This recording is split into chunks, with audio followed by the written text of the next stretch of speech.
Write the Book Now. Interview and podcast show. Podcast show? Podcast show. Dr. Sharon H. Porter believes she encourages anyone that's contemplating becoming a published author to go ahead and write the book now. Dr. Sharon H. Porter. Thank you for joining us. I am Dr. Sharon H. Porter, host and creator of the Write the Book Now interview and podcast show. Our guest this week is Miss Sonia McKenzie, author of Perfectly Imperfect, Moving Above and Beyond the Pain. Sonia was born and raised in Brunswick, Georgia, and is a current resident of Lawrenceville, Georgia. She is a mother of one beautiful daughter. She received her bachelor's in business management and master's in human services counseling, minoring in addictions and recovery from Liberty University. Sonia also holds certifications in the areas of victim advocacy, human resources, management, and leadership. As a 14-year survivor and thriver, she is the founder of Women of Virtue Transitional Foundation, a Duluth, Georgia-based nonprofit organization and advocate domestic violence and sexual abuse victims. Sonia has published 2 books, Heaven Rain on Me and Perfectly Imperfect, Moving Above and Beyond the Pain. She is also one of the 20 co-authors of Soul Source, published by Cheryl Pelot Williamson. She will be releasing her 3rd book, Thrive Her, later this year. With Dr. Sharon H. Porter. Thank you so much for joining us today. This is Dr. Sharon, host and creator of the Write the Book Now interview and podcast show. I am being joined today by my guest, Miss Sonia McKenzie. Sonia, welcome to Write the Book Now. Thank you. I'm so glad to be here with you. Absolutely. And Sonia is the author of Perfectly Imperfect, Moving Above and Beyond the Pain. And I cannot wait to dive into this book. But Sonia, we've just heard all of these wonderful things that you've done and that you're doing. But tell my listeners who Sonia McKenzie really is. Wow. So Sonia McKenzie, down to the core, is a mother of an amazing 6-year-old. That would be the second thing. But the very first thing is I'm a child of God. God comes first with everything that I do. And then my daughter, who is my world, my one and only, she comes next. And then comes everything else. I am a, if you will, humanitarian. I do a lot of community outreach work for domestic violence victims and survivors, and for young ladies, and for the homeless. I am a nonprofit organization founder and executive director. The organization is Women of Virtue Transitional Foundation, and the mission behind our organization is encouraging and empowering women who are victims to go from surviving to thriving, and to remove them from situations that are abusive, or provide them with the resources to get them out of that situation and into healthy lifestyles. And then also, in addition to that, the other arm to that is I am here to empower young ladies. My daughter is a motivation for that, encouraging young ladies to accept themselves, love themselves, respect themselves and others. And one more thing I must share, the motivation behind the organization is that I am a survivor of domestic violence, a second-generation survivor. So that's who I am. Wow, thank you so much. And you know, in your book, Perfectly Imperfect, Moving Above and Beyond the Pain, it's really a combination of poetry and narratives that you really help someone who's going through difficult times, actually. You're very transparent with your struggles. So can you talk a little bit about actually the writing of this book? Absolutely. This is actually my 2nd book, and the purpose behind this book was not to make a profit off of it, was not to make a major benefit from it financially, but to put it in the hands of survivors of abuse at no charge. The book is composed of just the details of what I did to move above and beyond my pain of abuse, to move above and beyond the abuse that I witnessed, that my mom went through. It includes scriptures, just different, if you will, paths that I went through or walked in order to get to my situation where I am now, to get beyond the pain. I have poetry in there that I wrote. I have information about poetry therapy. It's very therapeutic to those who've experienced a traumatizing situation like abuse. It's got sections in there for journaling. So if they are going through something, say they're having a trigger and they just need to jot their thoughts down, there's pages for them to do that. There's pages for reference to the scriptures and the poetry that's in there. And this book, actually, I sell this book, but I also put it in hands of survivors and victims at no charge, because I want them to, if it's something that I can do, whether it's a book, whether it's a conversation, whether it's a hug, whether it's a resource, if it's something that I can do, I will do it. This book, to me, is worth $10, $12, whatever, giving that away. It doesn't matter to me. What matters is that they take something, whether it's a little nugget or it's a big nugget from this book, and it helps them move towards a healthy situation and away from that abusive situation. Wow. And so you actually counsel individuals who are going through it. You advocate for them, and I really see this book as an inspiration to abuse victims. So do you only deal with domestic abuse, or do you find yourself talking to individuals of different types of abuse? So I have spoken with sexual abuse victims and women who have been through child abuse, and they're still living that experience. They're still trying to get beyond that. And then, of course, domestic violence abuse victims or survivors, if you will. That's who I connect with on a higher level. We can all relate on any level of abuse. But I cannot, like any other traumatic situation outside of abuse, I'm not familiar with. And my focus is on domestic violence and child abuse and sex abuse, because I've been there and I've done that. So instead of me saying, oh, I understand what you're saying, I can understand, I can relate because of materials or education, I can say that from an education standpoint as well as a survivor standpoint. So while I don't want to push anyone away, I think the best area that I'm most well-versed in is domestic violence and child abuse and sex abuse. Okay, and that's awesome that you acknowledge that. So let's talk about the title, because really this title is really deep, Sonia. Perfectly Imperfect, Moving Above and Beyond the Pain. I mean, that is really deep, and I just want, can you walk us through you actually titling this piece of work? So I want to try to summarize it. For a long time, I had issue with the way I looked, with my dark complexion, combined with a father not being there, and combined with remembering words from a father who told me that I was ugly, as a young girl, not because he knew, it was ignorance, if you will. He didn't mean it, but just dealing with that and my big lips and big eyes and all, that's what I thought. And in that insecurity, I allowed myself to go through abusive and unhealthy situations. And so it took me well over a decade to get past the pain, to move beyond it, and to accept me in all of my imperfection, my perfectly imperfect imperfections, to accept that I am intentional, that I am intentionally here. I am enough. I am beautiful enough. God made me this way because he intended that to happen. And because I am this way, I am perfectly imperfect. I am perfectly this way. This is the way I was supposed to be. And in that, I've moved above and beyond that pain, that circumstance. I'm not a situation or a second circumstance. I'm not a statistic. I've moved above and beyond that, and God allowed me to do that. God led me from all of that pain and misery, from all of that insecurity, from all of that insecurity, if you will. I moved beyond that. The pain, that is not something that I carry on my back. God helped me through that. And in doing so, again, I am perfectly imperfect. I'm not perfect. I'm human.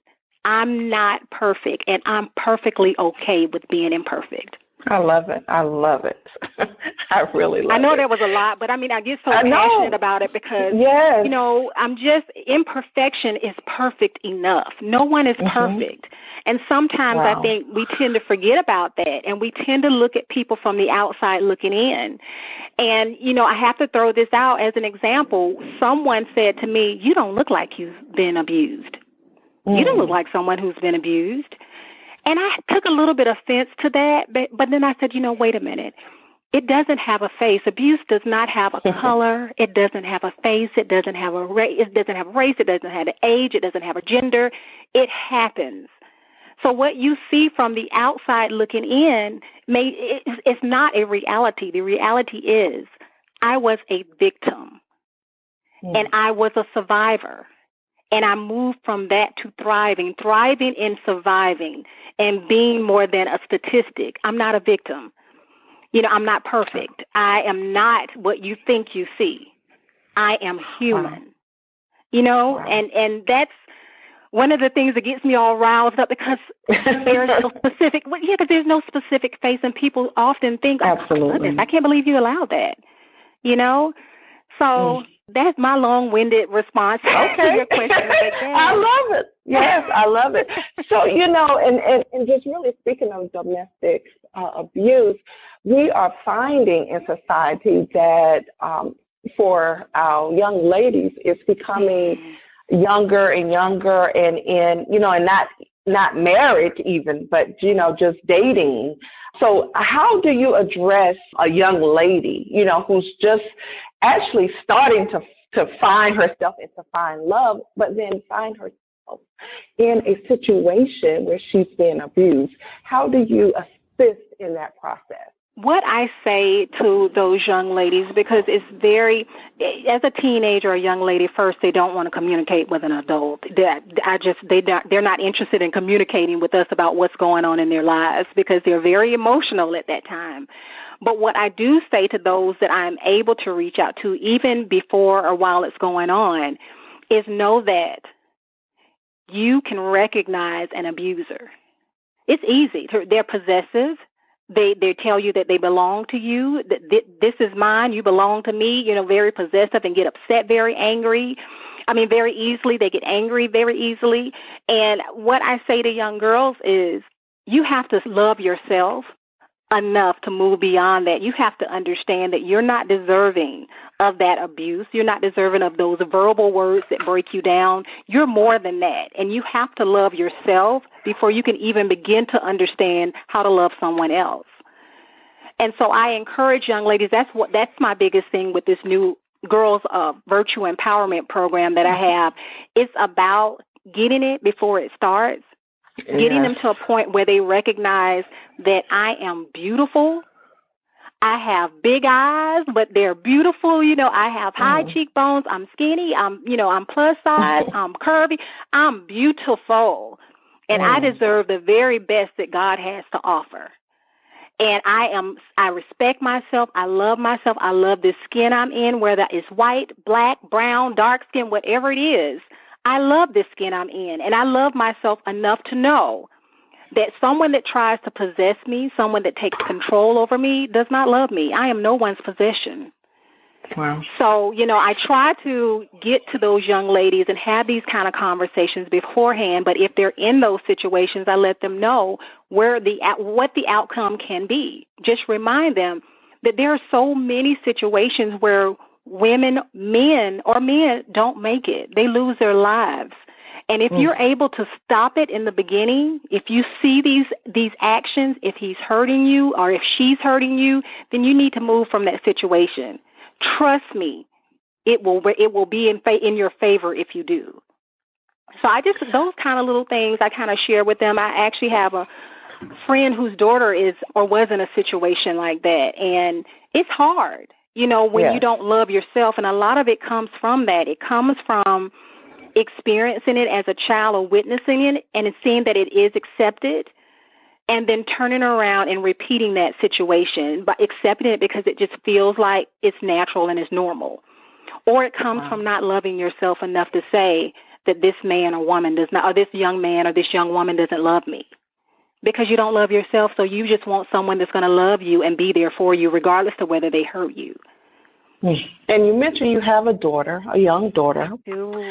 And I know, and you also mentioned that that's really the motivation behind it, and I can definitely see that. So how do you enlighten her, giving her the empowerment that she needs, the same way that you're doing these young ladies that you're mentoring? And is your daughter like young, like really young? She's 6. Or?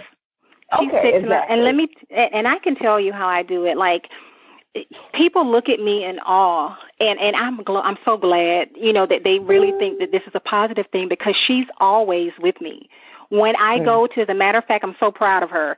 In April of this year, during National Crime Victims Week, they had a walk in downtown Atlanta. It was, I think, walk a mile in our shoes, and you walked around the capital of Atlanta around the block. And my baby said to me, "Mommy, what are we doing?" And I told her in layman's terms, "Baby, we're doing something. We're making a difference for women and men who have been hurt. We're walking a mile in their shoes, and this is why we're walking." And at that time, we were there, and we were in support of my organization as well as Marcy's Law. And so my baby asked for a sign, and she took the sign, and she walked a mile. And she was way ahead. She was ahead of the police officer that was leading everybody. But she was going. I mean, they took – look, all I was doing was just trying to keep up with her, because I knew the reason behind it. But all I have to do is tell her that Mommy's doing this for her organization. Mommy's doing this to help others. We're getting your toys together and giving them away, because there's people that don't have these things. They had to leave their homes because bad things were happening. Wow. So that's the conversations that we have, and she receives them, and she understands them. And she's there at every single thing I do, with an exception to a few. She's at every single thing that I do. My events are child-friendly, and she's there. Everything I do, everything. And that's how we conversate. That's how I let her know, and I will continue to strengthen those conversations as she continues to get older. Wow. Ooh, it's so powerful, because I really believe the route that you're taking, that's empowering her right now. That's exactly what you're doing. And it's so wonderful, because we do have to reach our young ladies early to let them know really what's going on. So I want you to talk about your Women of Virtue Transitional Foundation. You spoke a little bit about it, but tell us, what types of events do you have? Who do you service? Tell us a little bit about that. Okay, so I'm going to tell you just a little. I'm going to try to summarize it, because I tend to get a little excited and long-winded. But last year, if you notice, I'm very spiritual. And last year, for a while, I've been wanting to know what my purpose is here on this earth. What am I supposed to do before I leave here? Because not a lot of people figure out what their purpose and passion is for being here, and they just kind of exist. And so I prayed for it, and I kept asking God and saying, what is it I'm supposed to do? And literally, February of 2016, last year, I was sitting in church, and I'll be honest, I really wasn't into what was going on. Like, I was kind of in the moment. Something was on my mind, but I just was sitting there listening to my pastor speak, if you will, missing a lot, bits and pieces of it. And the Holy Spirit spoke to me and said, basically, not exactly this way, but you need to start an organization that focuses on the gaps in the system for survivors of abuse. And, to me, like, I never jump on something without thinking. Never. I actually overanalyze. And I will kid you not, by February 25th, and this was like the beginning of February 25th, I got the approval of my 501c3 for my nonprofit.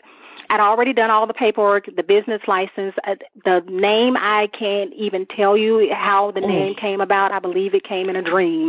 Honestly. Wow. But it came to me, and I didn't know honestly didn't know where I was going, didn't know where to start, didn't know where to finish. But somehow God allowed me to pull it all together.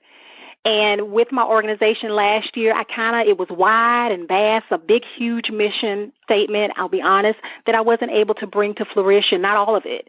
But what I was able to do was have an event last year that hosted 45 attendees that brought together five organizations that brought together survivors of abuse from the sexual abuse walk, sexual abuse, child abuse, domestic violence, and from domestic violence from a military wife standpoint. I had a silent auction which brought in about 60 gifts from organizations that did not even know who I was.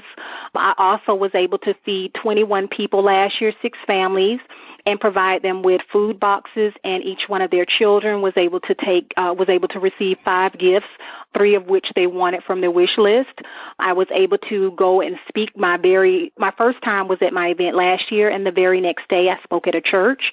I was able to get involved with the Marcy's Law campaign, which is basically a movement which is trying to change the way the legislation handles the way domestic violence survivors are notified when the offender moves through the system. So I was able to be a part of that campaign and one of the faces of that campaign, if you will. And then I was able to meet with, I'd say, about 15 young ladies who were in it or trying to get beyond it. And while I could not provide them shelter, I was able to provide them with resources where they could get out of the situation and assist them with escape plans. How do I get out of this situation when he's not around or she's not around, if you will? How do I get out of it? I was able to assist them with that. To me, it didn't seem like enough. And there's more that I did, but I'm like trying to think of everything I did last year. And then this year, thank you, God, I was able to get approved for a small grant. And then I was recognized by a sister organization, No Longer the Face Foundation, recognized me for my works last year, and they gave me a stipend of $1,000 this year. So this year alone, I did some donations and things for our troops overseas. I had candy and cards sent to them, which is a little bit outside of our scope.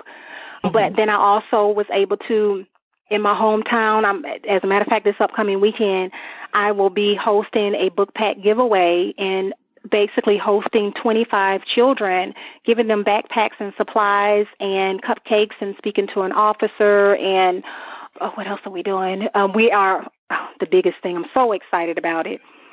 My organization is giving a grant to a young lady whose mom can no longer afford to pay for her performing arts tuition. So she wants to go to dance, and she's got so much potential, but her mom was going to have to remove her from the class. So I'm giving a grant of $250 in my first true year of this organization being established and partnering with the studio to provide her with full tuition for this year, for the rest of this year into next year. And then my event this year is going to be Purple Orchids, Survivors and Thrivers. And I'm recognizing 4 beautiful women who are thriving, have survived abuse, and they're thriving in their current situation. Like they're striving to be more than a face of abuse. And then I have several artists that will be there that are also in some form or fashion associated with surviving and being abused or abuse. I am recognizing 4 individuals in the community that has done some awesome work. One that I'm really excited about, I can't share, but one of them is Ann Cassis of Marcy's Law. I'm recognizing her for all of her hard work and everything that she's done in the community to make changes to the system and how the judicial system is changing things. In addition to that, I provide mentorship. I mentor young ladies on being more than just mediocre, being leaders. So I do mentorship through the Atlanta Glow program. You do a lot. It's a lot, but I love it. Okay. And this is all under the umbrella of the Women of Virtue Transitional Family Foundation. Yes, ma'am. That is absolute. That's such a blessing that you're able to do these things. And so I really want you to really just share where the listeners can reach out to you. Maybe they want to give to your foundation. Maybe they want to have you come speak. Maybe it's someone in a domestic situation that needs to reach out. Where can people find you? They can visit my website, which is www.perfectly-imperfect-womenofvirtue.com. They can find me on Facebook. It's Women of Virtue Foundation. They can email me at womenofvirtuefoundation@gmail.com. They can find my blog, Dark Skin is Beautiful, at wordpress.com. They can find me on Twitter, Sonia McKenzie. But if you want Perfectly Imperfect and you are a survivor of abuse, send me an email. I've got you. Send me an email. Wow. I would love to put this book in the mail to you and help you in some form or fashion. If I can't be there with you, no matter where you are, Texas, Georgia, overseas, wherever, I will get it to you. Reach out to me, and I've got you. Young ladies, young men, I want to help you through your journey to survival. So please reach out to me, and I'll be there for you. I've got you. Wow. What a blessing. That's really all I can say, is that you are a blessing, and I'm sure you have been a blessing for so many. What is a final message that you want to leave with individuals, whether they're your readers or, again, they're just someone in the situation that's looking for a way out? What's your final message? I would have to say, if you are in it, if you are observing someone that's in it, don't look away. As someone that's in it, a victim, there is a way out. I know it seems like there isn't, but I promise you there is a way out. All you have to do to start, if you don't know any other number, any crisis line or anything, 911 will start it.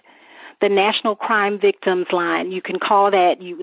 Call National Crime Victims Line. I'm sorry I don't have it in front of me. But they will put you in touch with a resource anywhere, any state, any place, to get you out of that situation. If you are a victim, please know there's a way out. Please know that. Don't question it. If you feel like you're going to lose everything, it's okay. Have faith you'll get it back, because your life is worth more. If you are a stander by or an observer who sees this going on, please say something. Please. They're afraid. If the victim's not saying anything to you, they're afraid. And please know it is okay to speak on their behalf, because if you know that this is going on, you can share. You can share anonymously. I believe that there's abuse going on in this situation. Can you check it out? Or if you feel comfortable, say something to the victim. Let them know that you're there. But please do not look away, because looking away a life could be lost. If you get yourself involved, you could be saving a life. Wow. Sonia McKenzie, I am just so grateful that we were able to connect. You are doing so many wonderful things. And so I just really want to say thank you. Thank you for coming on and sharing your gifts, sharing your knowledge and your experience with the listeners of Write the Book Now. Thank you so much. I thank you very much for having me on. You're so awesome. Thank you for allowing me to utilize you as a platform to share my message. I appreciate you. So, guys, this has been Write the Book Now interview and podcast show. I've been talking with my guest today, Ms. Sonia McKenzie. Write your book. Tell your story. Don't wait. Write the book now. Thinking about writing a book? Then with Dr. Sharon H. Porter.